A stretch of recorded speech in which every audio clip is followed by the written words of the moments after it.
Sous cet innocent terrain vague, se dissimule au beau milieu de Paris, façonnée dans l'acier et le béton, la plus gigantesque mine d'or de notre monde contemporain.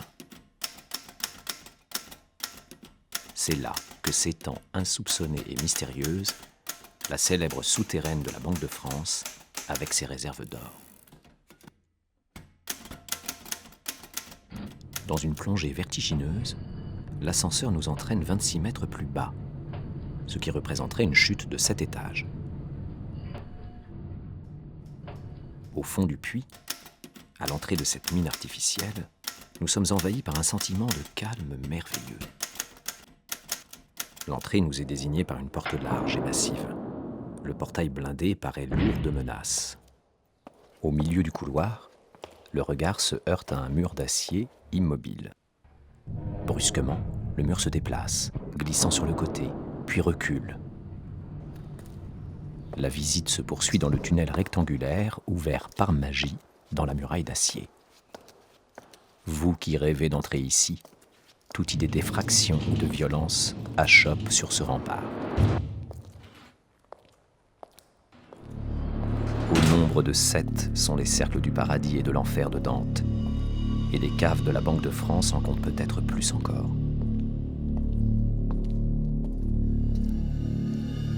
Nous traversons un labyrinthe de couloirs, illuminés comme en plein jour, d'une blancheur et d'une propreté de sanatorium.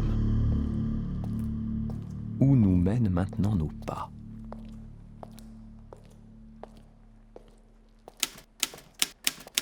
De ce dédale, notre guide seul possède le fil d'Ariane. Et tout à coup, nous voilà devant une salle immense où tiendrait une église. Un théâtre dont le plafond est supporté par des centaines de colonnes de ciment. Une véritable forêt de colonnes de pierre qui rappelle la mosquée de Cordoue ou le temple indien de Madras sculpté dans le rocher. Mais contrairement à ces derniers, cette salle est absolument vide. Où sommes-nous? À qui ce lieu démesuré est-il destiné? Nous avons atteint le cœur de notre monde économique, l'épicentre des ondes invisibles qui ébranlent les marchés, les bourses, les banques. Nous savons que c'est là que se trouve l'or de la Terre. Pourtant, ni la main étendue, ni l'âme ne perçoit de vibration. En vérité, la puissance créatrice ne tient jamais à la matière en soi, mais à la foi qu'elle inspire.